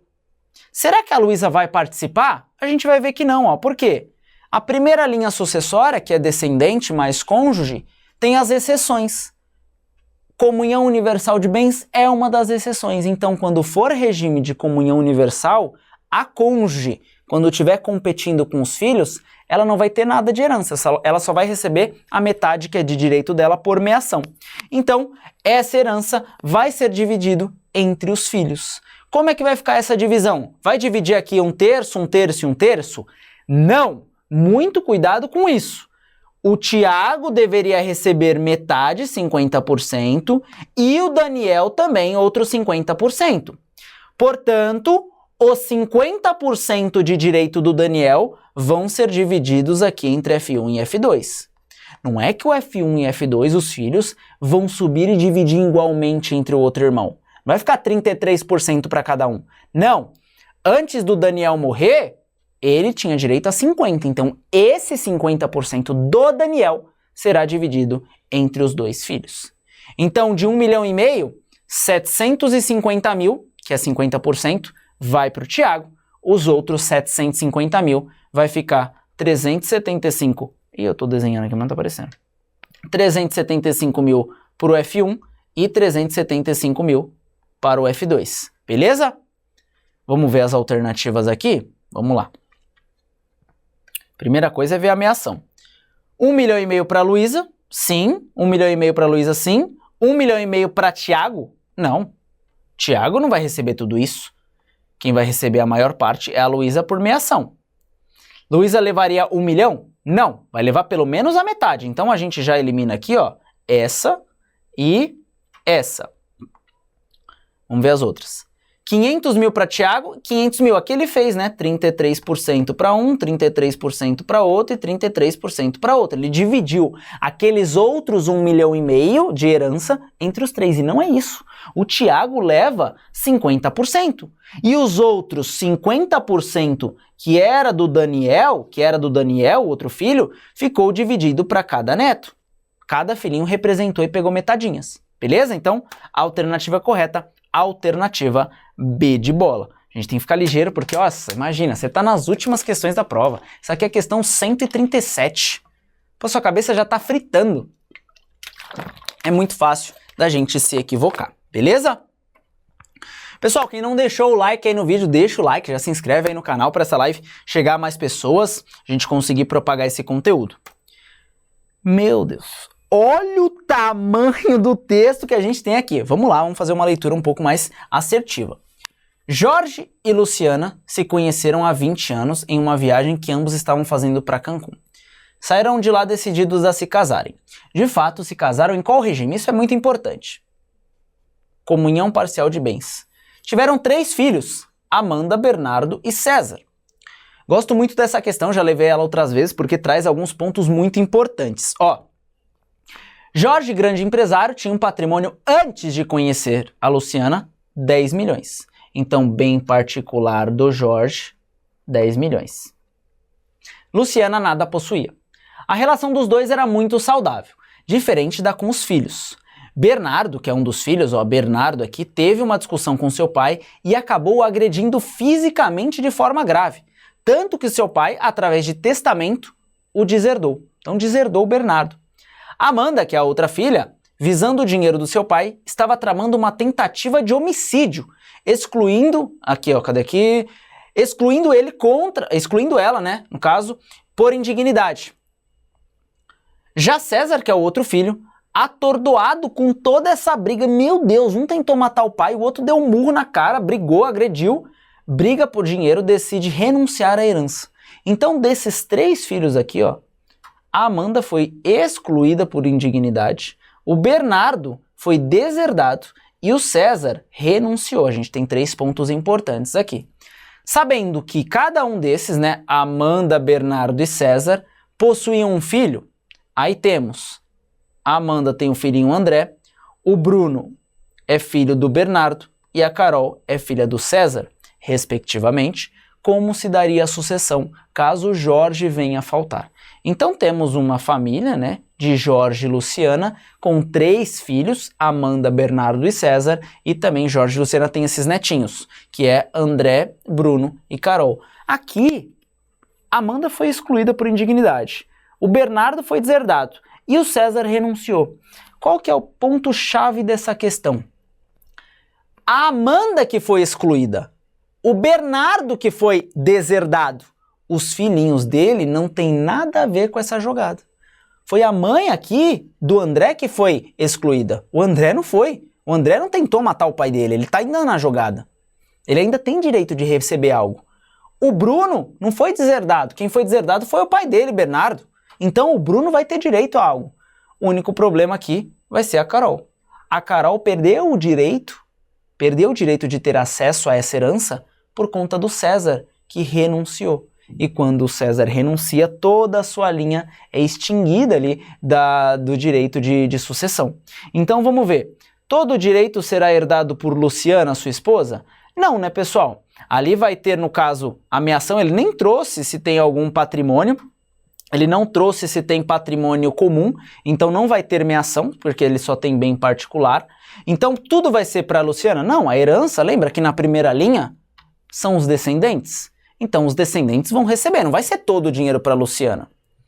O dinheiro será dividido entre André, Bruno, Carol e Luciana. Vamos lá. André, Bruno, Carol e Luciana. Também não. A Carol não vai participar dessa herança porque o seu pai, César, renunciou. Então a B também está fora. Luciana receberá sua parte de meação. Não tem meação porque não tem bem comum. Ele não me trouxe bem comum. Então essa aqui já está fora. E a D, né? Só sobrou ela. A herança será dividida entre quem? Entre o André, que é o filho da Amanda, que foi excluída, mas a Amanda foi excluída, o André não. Bruno, que é filho do Bernardo, que foi deserdado, mas o Bernardo foi deserdado, o Bruno não. E Luciana, que é ali a outra pessoa, no caso a cônjuge, e vai participar. Por que ela vai participar? Se a gente olhar aqui, ela não se enquadra em nenhuma dessas exceções. Primeira linha, descendentes, mais a cônjuge, no caso a Luciana, exceto se for comunhão universal. É comunhão universal? Não. É separação total obrigatória? Também não. É comunhão parcial de bens? É. Mas sem bens particulares? Não tem bens particulares. Todo o dinheiro ali é particular. 10 milhões. Então, nenhuma dessas exceções se enquadrou para a Luciana. Portanto, ela vai dividir o recurso com André e Bruno. Quem vai ficar de fora aqui é a Carol e o César, né? Porque toda a linha foi tirada fora, extinguida por conta da renúncia. Beleza? Então, para mim, essa questão ela é sensacional para a gente entender vários conceitos aqui. Beleza? Deu para pegar essa? Essa é bem importante. E para a gente finalizar, uma que eu trouxe aí no pré-prova, no prova completa, também da Fundação Carlos Chagas, no estilo que eles gostam de escrever, para a gente fazer mais uma leitura apurada. Ó, o direito de representação dá-se na linha reta ascendente e descendente? Não, a gente já viu que direito de representação é só na linha descendente e na transversal ou colateral. Na ascendente está fora. B. Em falta de descendentes e ascendentes, será deferida a sucessão por inteiro ao cônjuge sobrevivente, apenas se casado sobre o regime de comunhão universal ou parcial de bens? Também não, pessoal. Primeira linha sucessória, descendentes. Não havendo descendentes, ou seja, em falta de descendentes, vamos para a segunda, que é ascendentes mais cônjuge. Aqui ele falou, em falta das duas, em falta de descendente e ascendente, vai tudo para o cônjuge sobrevivente, que é a terceira linha. Primeira linha, descendentes mais cônjuge. Segunda linha, ascendentes mais cônjuge. Não havendo nenhuma dessas, vou para a terceira. Cônjuge, só cônjuge. Não tem exceção. Não tem, se for comunhão não vale. Se for separação não vale. Não, é o cônjuge independente do regime. E aqui ele colocou, né? Só apenas se for casado só na comunhão universal ou parcial. Não, se for na separação também. Então a B tá fora.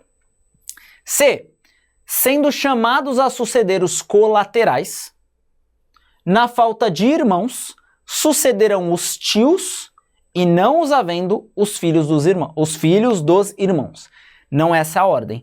Nos colaterais, a ordem são os irmãos, depois os filhos dos irmãos. Primeiro irmão, não tem irmão, tem filhos do irmão, se tem filho vai para eles. Não tendo, aí sim vai para os tios. E aqui ele só fez essa troca. Primeiro colocou os tios, depois os filhos. Não, primeiro são os filhos.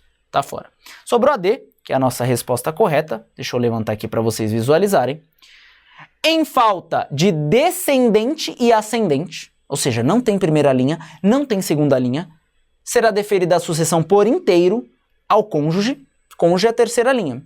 Mesmo que o casamento, né, tiver sido sobre o regime da separação obrigatória. Sim. Na terceira linha eu não tenho algumas exceções. Não tenho, se for esse regime não pode. Não. É qualquer regime de casamento. Tudo vai ser passado ali de herança para o cônjuge sobrevivente. Beleza?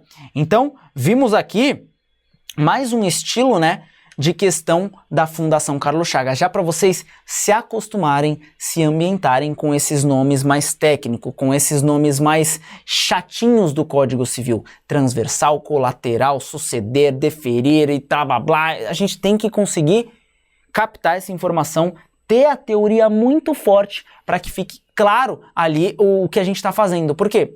Além de eu entender, eu tenho que fazer rápido. Por isso que a prática ela é de extrema importância no módulo 6. Beleza, pessoal? Então, obrigado aqui pela participação de todos. Mais questões do módulo 5, mais questões do módulo 6. A gente vem com a reta final pesada, que é aquele turbo, aquele gás final, para que vocês consigam ter a melhor preparação possível.